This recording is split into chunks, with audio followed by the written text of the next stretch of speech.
Yang paling tinggi zakat, di bawah zakat wakaf, di bawah wakaf infak, di bawah infak sedekah. Tidak ada lagi di bawah sedekah. Kenapa zakat yang paling tinggi? Karena dia wajib.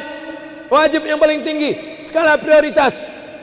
Makanya ada orang rajin bersedekah tapi tidak bayar zakat.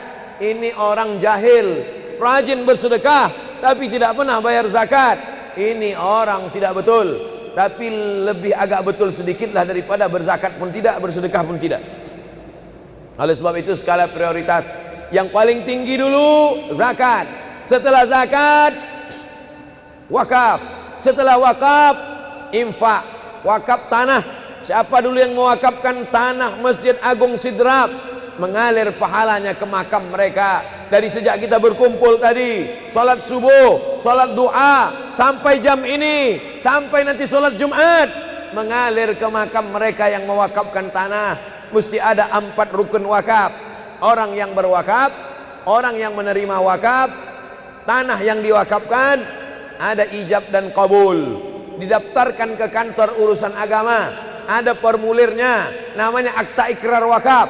Akta ikrar wakaf dibawa ke BPN, Badan Pertanahan Nasional, diurus suratnya sehingga namanya tidak lagi nama orang, sehingga anaknya tidak bisa menuntut. Karena banyak orang mewakafkan tanah, karena tanah itu murah, karena tanah itu tempat jin buang anak, karena tanah itu takut dihuni orang, diwakafkan. Tiba-tiba didirikan mall, tiba-tiba mahal harganya, lalu kemudian orang menjual. Kalau sudah diwakafkan, la yuhabu, tak boleh dihibahkan, wala yurasu, tak boleh diwariskan, wala yuba'u, tak boleh dijual belikan. Maka uruslah surat tanahnya. Masjid-masjid kita banyak dibangun di atas tanah pribadi, banyak bangun di atas tanah milik bukan wakaf. Ini akan menuai masalah, sama dengan menyimpan bom waktu. Pada suatu saat dia akan meledak, ahli waris akan menariknya. Maka perlu didaftarkan pada akta ikrar tanah. Setelah itu barulah Badan Pertanahan Nasional.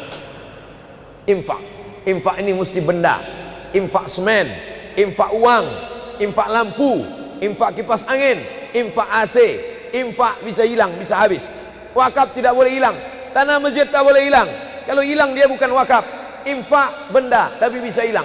Zakat, wakaf, infak, yang paling bawah sedekah. Allah Maha Adil. Kalau wakaf tanah kaya-kaya saja, tapi wakaf sedekah tidak perlu kaya. Kenapa? Karena setiap gerak tangan adalah sedekah. Likulli sulama minkum sedekah. Sahabat-sahabat kita dari Banser yang berdiri, mereka sedang bersedekah dengan tenaganya, bersedekah dengan urat kakinya, bersedekah dengan kemampuannya, bersedekah dengan mengamankan pengajian. Maka ini semua adalah bernilai sedekah. Panitia-panitia, likulli sulama minkum sedekah. Setiap tulang sendi mesti ada sedekahnya. Tabassumika fi wajhi aqiqa sedekah. Tidak bisa membantu, tidak bisa menolong dengan tenaga, senyummu ke wajah saudaramu pun sedekah. Tapi sekarang sedekah dengan senyum payah karena tertutup pakai masker, tak nampak. Ini bagian amal kepada Allah Subhanahu wa taala.